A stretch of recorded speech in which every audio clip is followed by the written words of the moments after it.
And you know there is this thing कि अगर speed है तब तो फिर सक्सेसफुल है, स्पीड नहीं है तो मैं पीछे रह गया. सो दैट एंजाइटी, आप तो सब्सक्रिप्शन पे फोकस कर रहे थे and you should have been working on you know these 5 other things instead.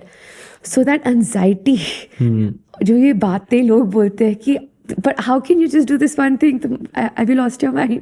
मेरे को ये चीज़ देखो, अगेन मुझे तो लगता है ना, ये चीज़ मुझे खुद अब होने में टाइम लगा. मैंने इतनी सारी किताबें पढ़ने के बाद, इतना ज्ञान, इतने एक्सपेरिमेंट्स करने के बाद अब जाके मुझे वो क्लैरिटी मिली कि मुझे एक चीज़ पे फोकस करना है. इट टेक्स टाइम, क्योंकि कई बार हमें पता ही नहीं है ना कि हमें क्या करना है, क्यों करना है. और वो क्लैरिटी कब मिलती है, जब 10 बार आप गलत एक्शन लेते हो. मुझे लगता है वो part and parcel of life है. हम जब अगर कहीं जाते हैं खाने के लिए, अगर बफे है तो फिर वहाँ पे जाके हम 10 चीज़ें ट्राई करते हैं, एक चीज़ अच्छी लग गई तो वो एक चीज़ फिर खाते रहो हमेशा, तो वैसा बेटर है. या इसीलिए बोलते हैं ना, कई बार जो स्मार्ट लोग, कई बार मेंटर्स होते हैं ना, वो बोलते हैं 20s इज़ फॉर एक्सपेरिमेंट. अपने 20s में एक्सपेरिमेंट करो, 30s में क्लैरिटी अचीव करके कोई एक चीज़ करो. पता नहीं, मेरे साथ मुझे लगता है ये वाली बात दिमाग में रह गई मेरे, और यही चीज़ मेरे साथ हो रही है. मैंने 20s में बहुत एक्सपेरिमेंट किया, अब मैं 30s में आ गया हूँ. मैं 30s में डेडिकेट फोकस करो. That's actually very good. Also plan that 20s is the time for you to थोड़ा एक्सप्लोर करना. explore, क्योंकि रिस्पॉन्सिबिलिटी कम है, तब आप कर सकते हो. And then you can look at going consistent after you have this focus. Right. और वो मिलता रहता. अगेन आपको है ना, आपके आंसर्स मिलेंगे जब आप अपने साथ वक्त बिताओगे, और कुछ नहीं. मतलब जब साइलेंस में बैठ के अपने आप से क्वेश्चन पूछोगे.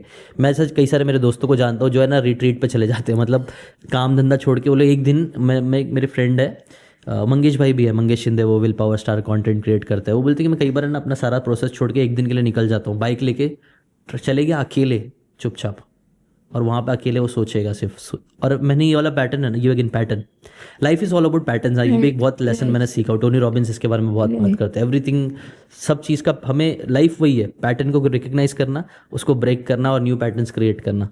This is life. उठे जाओगे तो लोग बोलेंगे सुबह उठो, जो सच बात होती है ना वो कनेक्ट होके मिल जाती है. I mean, it's so true. Like जब हम ब्रेन की बात करते हैं, मैनिफेस्टेशन की बात करते हैं, हाँ, आप न्यूरोसाइंटिस्ट से बात करोगे वो भी सेम चीज़ बताएंगे. हाँ, यू नो, आप योगा से बोलेंगे वो भी सेम चीज़ बताएंगे. आप स्पिरिचुअल गुरु से बोलेंगे वो भी वो स्पिरिचुअली बताएंगे. अलग अलग. कोई आपको बॉडी के थ्रू बताएगा, कोई इन्वायरमेंट के थ्रू बताएगा. लेकिन एवरी एरिया साइंस अपना प्रूव करेगा. You will realize that they all keep getting proved again and again and again. और वहीं से आपको डॉट्स कनेक्ट होते हैं. राइट. तो वहीं से आपको फिर क्लैरिटी मिलती है कि हाँ यार, मेरे को सुबह उठना चाहिए. सुबह सच में मेरे लगता है मुझे उठना चाहिए, क्योंकि मैंने खुद ने भी ये चीज़ नोटिस. और है ना, ये सारे पॉइंट्स ऑफ रेफरेंस तो है हमारे पास, वीडियोस भी है, लोग भी है. और एक दिन आप खुद सुबह उठ के फिर एक दिन रियलाइज करोगे कि हाँ यार, सुबह उठ के मुझे बहुत मज़ा आया, चलो इस चीज़ को करना चाहिए. वहाँ पे फिर आता है सेल्फ ग्रोथ की बात आती है. And also you will realize, right, कि मैंने कुछ कर रही हूँ, मेरे गोल है, I am getting more done. But if you have that first clarity कि मेरा पर्पस क्या है, and the more you get driven towards your purpose, तो आपका डोपामिन ऑटोमेटिकली आ जाएगा कि हाँ, I am getting to achieve it. Right. So that waking up the morning जो पहले नहीं अच्छा लगता था, अब वो अंदर से आएगा, क्योंकि आपको उसमें जॉय आ रहा होगा.